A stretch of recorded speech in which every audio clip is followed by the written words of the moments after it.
السلام علیکم ورحمۃ اللہ وبرکاتہ۔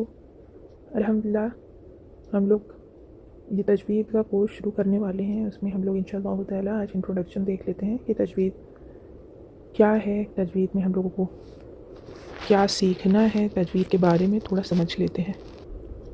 لفظ تجوید کا لغوی معنی ہے جو اس کو لغوی طور پر ہم لوگ سمجھ سکتے ہیں، مطلب جو ڈکشنری میں دیا ہے۔ پروفیشنسی اس کا معنی ہوتا ہے، یعنی کسی کام کو اچھے طریقے سے کرنا۔ جب اسے قرآن پر اپلائی کیا جاتا ہے تو اس کا مطلب ہوتا ہے کہ ہر حرف کو اس کے حق اور اس کی صفات کے ساتھ ادا کرنا۔ جب ہم قرآن کی تلاوت کرتے ہیں اور ان قواعد کو فالو کرنا، جیسے کہ اب بہت سارے ایسے رولز بنے ہیں جو قرآن پاک پڑھنے کے لیے اپلائی کرنے ہوتے ہیں، جس کو پڑھ کر قرآن پڑھا جاتا ہے، اس کو تجوید کہتے ہیں۔ جو بھی قواعد ہوتے ہیں، رولز، تو وہ مختلف حالتوں میں ہوتے ہیں، ان کے الگ الگ حروف ہوتے ہیں جن کو ہم لوگوں کو ان کو اپلائی کرنا ہوتا ہے، ان پہ لگانا ہوتا ہے۔ ہم حروفوں کا حق ان کی پرماننٹ صفات کو ادا کر کے دیتے ہیں جو کبھی ان سے الگ نہیں ہو سکتے۔ کچھ حروف ایسے ہوتے ہیں جو پرماننٹلی اس کے اندر وہ صفاتیں ہوتی ہیں جن کو ہم الگ کر کے وہ حروف ادا نہیں کر سکتے۔ تو ایسے جو چیزیں ہوتی ہیں، ایسی صفاتیں ہوتی ہیں، ہمیں ان کو آبزرو کرنا ہے، کس طرح سے اس کو اپلائی کرنا ہے قرآن میں، وہ ہم لوگ تجوید میں دیکھتے ہیں۔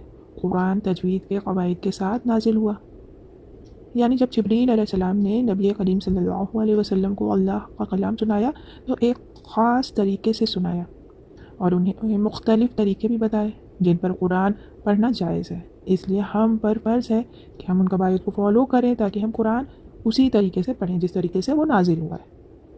تو اگر ہم لوگ ہسٹری دیکھنا چاہتے ہیں کہ ہسٹری کیا ہے تجوید کی، کیسے وہ آیا، تو جب نبی کریم صلی اللہ علیہ وسلم کے زمانے میں تجوید سیکھنے کی ضرورت تو پڑتی ہی نہیں تھی، کیونکہ وہاں پر پہلے ہی لوگ نیچرلی تجوید سیکھ کے سکھائے ہوتے تھے۔ ان کو تجوید سے ہی قرآن، مطلب جو بھی عربی میں بولتے تھے، کچھ بھی بولتے تھے، وہ تجوید کے ساتھ بولتے تھے۔ لیکن جب عربیوں کے ساتھ جو ہے لوگ آئے جو نان عربس ہوتے ہیں ان کے ساتھ مکس ہوئے، تو وہاں پر تلاوت میں غلطیاں آنے لگیں۔ اس لیے علماء نے قواعد کو لکھنا شروع کر دیا، جو رولز تھے ان کو کسی جگہ لکھنے لگے جس میں لوگ اس کو سمجھ سکیں۔ آج کے دور میں جو عربی ہے بہت ہی زیادہ بدل چکی ہے، پہلے کے زمانے کے ٹائم سے نہیں ہے، جیسے پہلے کے زمانے میں ہوتی تھی ویسے نہیں۔ اس لیے جو ہے جو عرب لوگ ہیں ان کو بھی تجوید سیکھنا پڑتا ہے۔ تو اس کا جو تجوید ہے اس کو سیکھنے کا کیا پرپز ہے، کیوں سیکھی جاتی ہے، وجہ کیا ہے؟ قرآن اللہ کا کلام ہے اور ہر حرف اللہ کی طرف سے ہے، اس لیے اس کی تلاوت بہت ہی زیادہ اہمیت رکھتی ہے۔ تجوید کا مقصد یہ ہے کہ قاری ہر حرف کو اس کی صحیح مخرج اور صحیح صفات کے ساتھ پڑھے، نہ زیادتی ہو اس کے اندر، نہ ہی کوئی کمی ہو۔ اس طرح قاری نبی کریم صلی اللہ علیہ وسلم کے طریقے پر قرآن پڑھتا ہے، جو کہ انہیں جبریل علیہ السلام سے ملا تھا، جس طریقے سے ملا تھا۔ ہر عربک حرف کا ایک مخرج ہوتا ہے، اب جیسے جتنے سارے حرف دیے ہوتے ہیں جیسے الف با تا ثا، ان سب کا ایک مخرج ہے۔ مخرج یعنی جو ایسی جگہ جہاں سے وہ حرف ادا ہوتا ہے اس کو مخرج کہتے ہیں، اور اس کی جو ہے جو جمع ہوتی ہے وہ مخارج ہوتی ہے۔ اور ہر ایک حرف کی ایک مخرج ہوتا ہے، نکلنے کی جو جگہ ہوتی ہے، اس کا پوائنٹ ہوتا ہے، آرٹیکولیشن پوائنٹ ہوتا ہے، اور ایک صفات ہوتی ہے۔ صفات یعنی اس کی کیا خصوصیت ہے، وہ باریک ہے، موٹا ہے، کس طرح سے اس کو پڑھا جاتا ہے، سختی کے ساتھ، نرمی کے ساتھ، تو یہ ساری اس کی صفاتیں ہوتی ہیں۔ اگر کسی کو یہ نہ پتہ ہو تو وہ لفظوں کو بنا سمجھے اس کو، مطلب اس کی صفات بھی نہیں سمجھ سکتا، مخرج بھی نہیں سمجھ سکتا، تو وہ کس طرح سے اس کو پڑھے گا؟ تو پھر اس کو پڑھنے میں بہت ساری اسی لیے غلطیاں ہو جاتی ہیں۔ تو غلطیوں سے بچنے کے لیے ہم لوگوں کو تجوید سیکھنا پڑتا ہے۔ تو جو اس کے اندر قواعد ہیں تجوید سیکھنے میں، تو وہ کیسے ہم لوگ اپلائی کریں گے، اس کے ساتھ ہم لوگ کیسے قرآن کو پڑھیں گے، اس تجوید کو کیسے اپلائی کریں گے؟ تو ابن الجزاری کہتے ہیں جو شخص قرآن میں تجوید اپلائی نہیں کرتا وہ گنہگار ہے۔ زیادہ تر علماء کے مطابق تجوید فرض ہے، تو اس کو فرض عین بھی کہتے ہیں، جو کہ ہر مسلمان، عورت، مرد، بچے، ہر پر واجب ہے سیکھنا، فرض ہے۔ تو اسی لیے وہ بھی شخص قرآن پڑھے اس کو تجوید کے ساتھ پڑھے۔ ہر انسان کو تجوید پڑھنا، تجوید سیکھنا بہت زیادہ ضروری ہے۔ تو تجوید سیکھنا جو امپورٹنس ہے، کیوں ابلیگیشنس ہے، کیوں تجوید کو ہم لوگ اتنا زیادہ اہمیت دے کر کیوں پڑھتے ہیں، کیوں اس کو پڑھنا ضروری ہے؟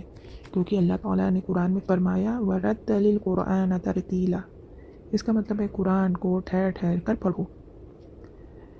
علی رضی اللہ تعالیٰ عنہ فرماتے ہیں کہ ترتیل کا مطلب ہے حروف کو تجوید اور صحیح جگہ رکنا. مطلب ترتیل کا صرف مطلب یہ نہیں ہے، ترتیل کا مطلب بہت گہرا ہے. اس کا مطلب ہے کہ جو ہر حرف ہے اس میں کیا تجوید ہے. تجوید سمجھ گئے آپ لوگ کہ اس کا مخرج کیا ہے، اس کی صفات کیا ہے ہر حرف کی، اور کس طرح سے ہر حرف پر یا ہر کلمے پہ کیسے رکا جائے. احادیث بھی تجوید کی اہمیت بتاتی ہے. ام سلمہ رضی اللہ عنہا نے فرمایا کہ نبی کریم صلی اللہ علیہ وسلم ہر حرف واضح طور پر پڑھتے تھے. ماشاء اللہ، ایک ایک حرف کو ایسے پڑھنا جیسے کہ الگ الگ مورتی ہوں. تو اب ہم لوگ دیکھتے ہیں کہ جو ہے تجوید میں جو غلطیاں ہوتی ہیں، جو مسٹیکس ہوتی ہیں، وہ کیا کیا ہوتی ہیں. تو جو ہم لوگ غلطیاں کرتے ہیں، جو تجوید میں مسٹیکس ہوتی ہیں، ان کی دو قسمیں ہوتی ہیں. ایک تو لہن جلی اور ایک لہن خفی. لہن جلی مطلب جو بالکل ہی صاف طور پر نظر آئے. ایسی غلطیاں جو کوئی بھی جو تجوید نہ بھی سیکھے ہو وہ بھی بتا دے گا کہ ہاں یہ آپ نے غلطی کی ہے. جیسے کہ اب آپ ایسی غلطیاں ہیں جیسے زبر کی جگہ پیش لگا دیا یا زیر کی جگہ پیش کر دیا. اس طرح سے ایسی غلطیاں کرنا جو حرکت کی غلطیاں ہوتی ہیں اس کو جو ہے بولتے ہیں. اب کبھی کبھی لہن جلی ایسا بھی ہوتا ہے کہ اب کسی صفات کو آپ نے چینج کر دیا، جیسے کہ سین ہے وہ باریک پڑھا جاتا ہے، صاد ہے وہ موٹا پڑھا جاتا ہے، اس میں آپ نے دونوں کو ایک ہی طرح سے پڑھ دیا. یا ایک ہا ہے جو آپ کا ہوا کے ساتھ ادا ہوتا ہے، ایک ہا ہے جو سینے سے ادا ہوتا ہے، دونوں کو ایک ہی کے ساتھ پڑھ دیا، ایک ہی طرح سے پڑھ دیا. یا ایک سین ہے جو سیٹی کے ساتھ ادا ہوتا ہے، ایک تا ہے جو بغیر سیٹی کے ساتھ ادا ہوتا ہے، دونوں بھی آپ ایک جیسے پڑھ رہے ہیں. یا پھر ایک حمزہ ہے اور ایک عین ہے جس کے اندر اکثر جو ہے جو طالب علم ہوتے ہیں وہ غلطیاں کرتے ہیں. تو اس میں بہت زیادہ ہم لوگوں کو دھیان رکھنا ہے. اس غلطی یہ انسان اگر غلطی کرتا ہے تو بہت زیادہ اس کو گناہ پڑتا ہے ان غلطیوں سے. یہ لہن جلی ہے، بڑی غلطیاں ہوتی ہیں. ایک لہن خفی. خفی مطلب ہوتا ہے ہلکا، اور جلی مطلب ہوتا ہے بڑا. ٹھیک ہے، تو خفی غلطیاں کیا ہے؟ اب جیسے کہ کبھی کبھی ایسا ہو جاتا ہے کہ کوئی بھی صفات ہوتی ہے جو ہم لوگ خوبصورت کرنے کے لیے پڑھتے ہیں، اس کے اندر جو ہے غلطیاں کر دینا. اب کبھی کبھی ایسے بھی ہیں چھوٹی موٹی غلطیاں کر دی انسان نے، سین کو سیٹی کے ساتھ نہیں پڑھا تو یہ خفی میں آ جاتا ہے. لہن جلی حرام ہے، بعض جگہ اس میں معنی بھی فرق ہو جاتے ہیں. اس سے کیا ہوتا ہے کہ آپ کی نماز ٹوٹ جاتی ہے. اب جیسے لہن جلی میں اپنے حرکت ہی کی غلطی کر دی، حرکت کی غلطی میں اب کوئی مفعول بن رہا ہوتا ہے، مطلب سبجیکٹ بن رہا ہوتا ہے، یا پھر مطلب فاعل بن رہا ہوتا ہے، تو آپ اس کو مفعول بنا دیتے ہیں، آبجیکٹ بنا دیتے ہیں.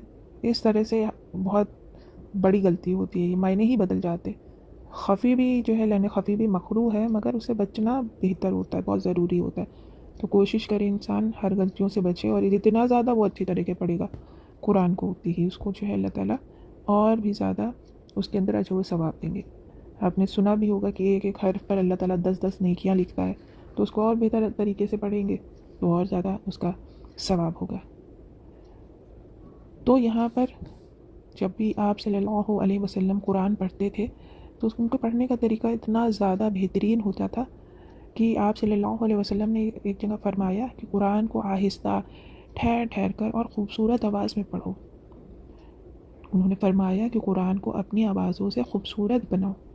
اکثر لوگ جلدی جلدی بنا سوچے بنا احساس کے جو بھی ان کو یہ رہتا ہے کہ بس پڑھنا ہے، ایک پارہ پڑھ دو، آج ایک لمٹ ہے بنائی ہے تو اس لمٹ کے تحت آج ہم لوگوں کو اتنے پارے کمپلیٹ کرنے ہیں، بس پڑھ دیا.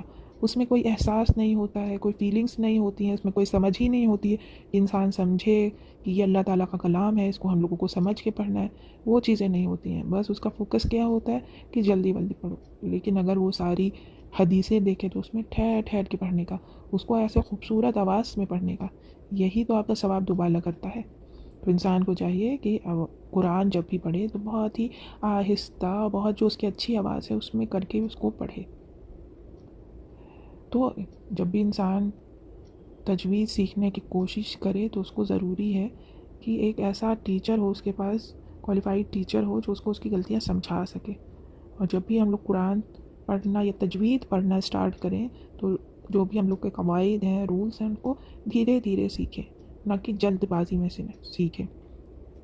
اور قرآن سیکھنا اور یہ تجوید کے ساتھ پڑھنے کا سب سے بہترین طریقہ ہے کہ کسی قاری کو سنیں اور سن کے اس کے بعد جو ہے ریپیٹ کریں، پریکٹس کریں.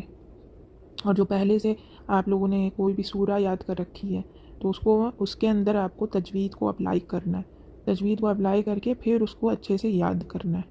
اور ہمیشہ جو ہے تجوید جب بھی سیکھیں اس کو پریکٹس کرتے رہیں، بار بار ریپیٹ کریں، ریپیٹ کرنے سے آپ کے اندر پرفیکشن آئے گا، پرفیکٹ بنیں گے، ٹھیک ہے انشاءاللہ تعالی۔ ابن الجزاری کہتے ہیں کہ تجوید سیکھنے کا طریقہ صرف پریکٹس ہے۔ تو انشاءاللہ تعالی ہم لوگ دعا کے ساتھ اس درس کو ختم کرتے ہیں کہ اللہ ہمیں قرآن کو صحیح طریقے سے پڑھنے کی توفیق دے اور اسے ہمارے لیے محبوب بنا دے، خوبصورت بنا دے، ہم اس سے محبت کرنے لگے، ہمیں تجوید اور قرآن سے دلچسپی ہو جائے، ہم اس کو بہت جیسے اس کے حقوق ہیں اس کے ساتھ اس کو پڑھنے کی توفیق عطا فرمائے، آمین یا رب العالمین۔ السلام علیکم ورحمۃ اللہ وبرکاتہ، جزاک اللہ خیر۔